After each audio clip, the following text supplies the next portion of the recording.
sent Paul McGregor out a winner tonight, defeating the Parramatta Eels 14 points to 12. Let's join him now at Bankwest Stadium.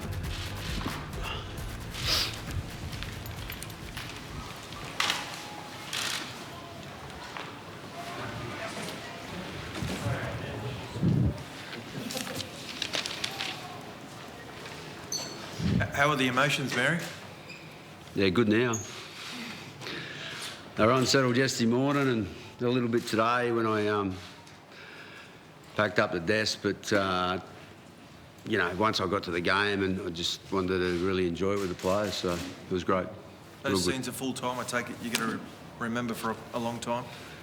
Yeah, look, it was a nice way to obviously finish my career with the club, and you know, the players are pretty emotional as well in there, and you know, there was a lot of talk that they weren't a tight group and that they weren't playing for me, but that was just too far from the truth, and I think they displayed that tonight.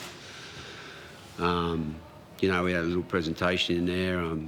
Cam presented me his jumper, which is probably one of the best presents I've ever got in my life, from a person that I admire the way he plays the game and leads the club. Mary, a lot's been said about the club of late as far as what it stands for and, you know, what the Dragons actually mean. How do you see that, given what you've just described there? You know, like we've got to, the last 18 months, you know, in 17, 18 and especially 18, we were pretty well unbeatable for most of the year. We're building really well and we just haven't been able to put them players in the park altogether for different reasons.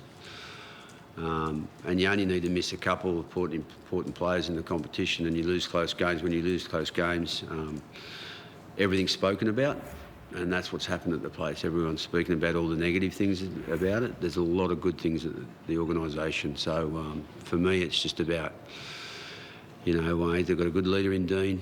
He's a good coach, he's a good person. He bleeds red and white. They've got a playing group that want to play hard. And once we get healthy and we get a full roster back, they're going to be a very good footy team. Is there things to do there? Of course there is. But, you know, they've got the right people around to get that done. Can you talk us through tonight, Mary? Did you give the pre-match speech, the halftime speech, and just the decision to sit in the rain and get wet on the sidelines? Well, I didn't sit in the rain. I sat under cover. Yeah, I'd done everything, mate, through the week as normal. So, you know, as I always do, all the prep was done by myself and the coaches and the players and the staff, and pre-game speech was done by me, half-time speech was done by me. Close-out speech was, you know, something that I remember, and some of the words said there for some of the players was very special. Were there emotions, without sounding corny, were there tears? Too many in the last 48 hours. Too many. What got restrained, Mary? Well, wondered why it was important to you to coach, even though you'd made the decision to part ways. But did that let you, I guess, really lap up those moments and enjoy that bit as opposed to just? You know? No, I think that. Well, it was the decision come late in the week, and I'd already been involved in early in the week preparations, and I wanted to tell my players first before it got to media, but like everything, it got out there first, unfortunately. But I got to them really quick within the next 5-10 minutes.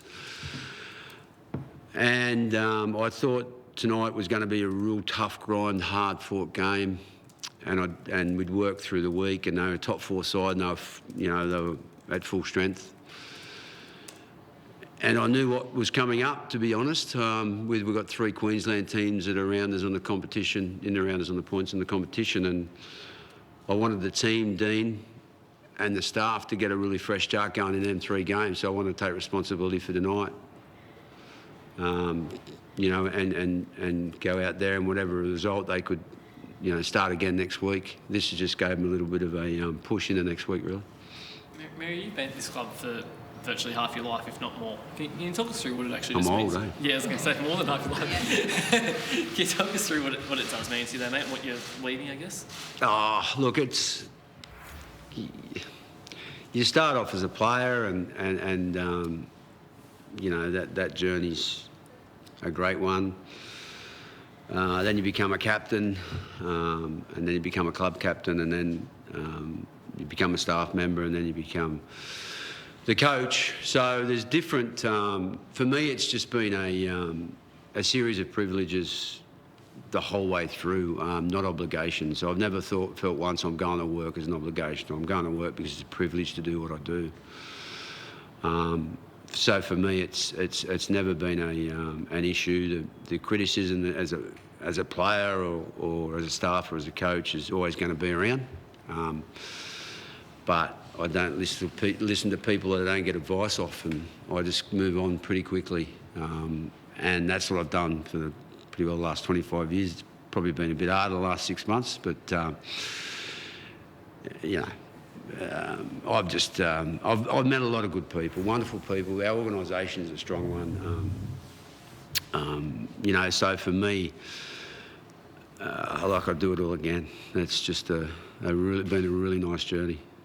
And I know you said just then that it's never an obligation, and try not to listen to criticism. And you said yesterday that it all comes with coaching. But we've seen 4 coaches go in the space of 16 rounds this year, or 14 rounds this year. I mean, is the expectations, the pressure that everything's just too much on coaches? Do you think, is that unfair to see 4 in 14 rounds? Yeah, I think everyone talks about the negative side of the game too much, everywhere, and that's unfortunately what people want to hear. So when a team's not doing well, and they're in the bottom half a dozen of the competition, everyone wants change because it's a good story, and unfortunately, it's probably not the right story a lot of the times. But it is the business. It's not only our sport; it's every sport that coaches come and go pretty quickly. I think soccer's probably one of the worst overseas, but it's. As I said this a long time ago, that they don't hire to retire, they hire to fire. So, unfortunately enough, I didn't get fired, but we come to an agreement that the right decision was for me to step aside, and I'm very comfortable with it. Yep. They say there are no days off in NRL coaching. What are you going to do tomorrow, your first day off in about 7 years? I'm going to see Dad. I've locked in to see my father at 11 o'clock, who's ill in hospital. He's been there and I haven't seen him for 3 months, so I'm straight there tomorrow at 11 o'clock, booked in. And then I'm heading down the coast and probably have a couple of quiet ones. Mary, when you called your dad to say that you were going to go visit him tomorrow for the first time in a long time under these bubble restrictions, what was that conversation like? No, I had I booked into the hospital, so Dad's...